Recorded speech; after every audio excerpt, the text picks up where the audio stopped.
After having analyzed the results of all the graphics you have seen, you can then get recommendations of what to change, what to improve. In this case, the recommendations are divided by process scenarios and product scenarios.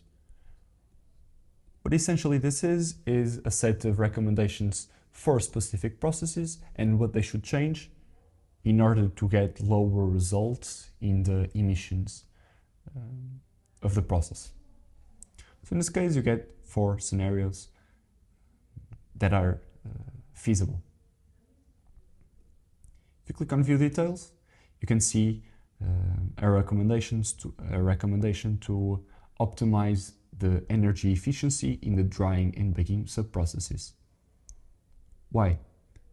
Both the drying and baking sub-processes are significant contributors to energy consumption, using this amount respectively per year, and this high energy demand also leads to a substantial CO2 emissions of this amount from drying and this amount from baking. The primary energy source for these processes is natural gas, which has a moderate emission factor of this amount. By focusing on energy efficiency, several benefits can be achieved. Firstly, optimizing equipment and operational settings that can reduce the overall energy consumption, thus lowering emissions. For instance, implementing frequency inverters to adjust the speed of fans in drying ovens can decrease power usage when full speed is not required. Additionally, reducing heat loss through better insulation and sealing of doors in ovens and dryers ensures that less energy is wasted and more is effectively used for the intended heating process.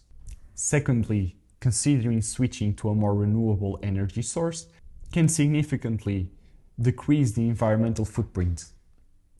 Although the process currently relies on natural gas due to its high heat potential, integrating supplementary systems like solar thermal energy for preheating can reduce the dependency on fossil fuels. This approach not only cuts down CO2 emissions, but also fosters sustainability by utilizing renewable energy sources.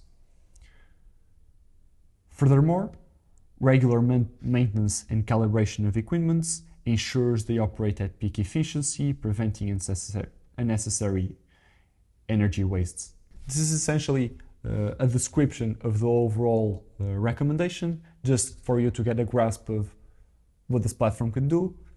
And aside from getting this overall description of what should change, you get,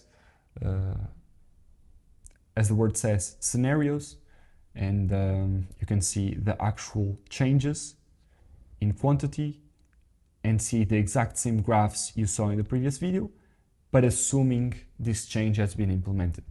And you click on here, see charts, and you see how the process changes, how the scopes change, in energy, in emissions, etc. And you see, does this justify the cost of implementing it? Do I need this to achieve a certain threshold? Whatever analysis you might need to conduct. Of course, this applies to every single one. Product scenarios, in this case, it just shows you what product should change in order to decrease the whole values of emissions. If you click on View Details, you see this specific residual fuel oil is different from the one you're using, and has this emission factor, this net calorific value, and is similarly with a 95% certainty.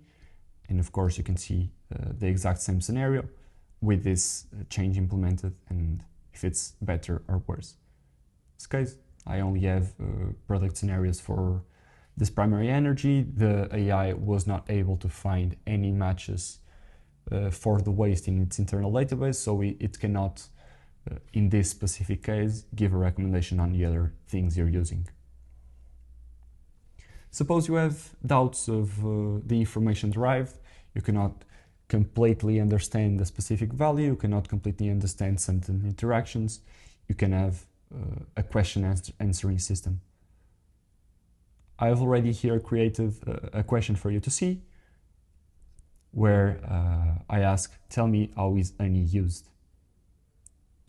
If you want to click here, tell me how rapeseed oil is used, you send and you'll get an answer. In this case, I don't want to wait. So I have here a pre-computed answer. I ask this and it says honey is described as a natural sweetener.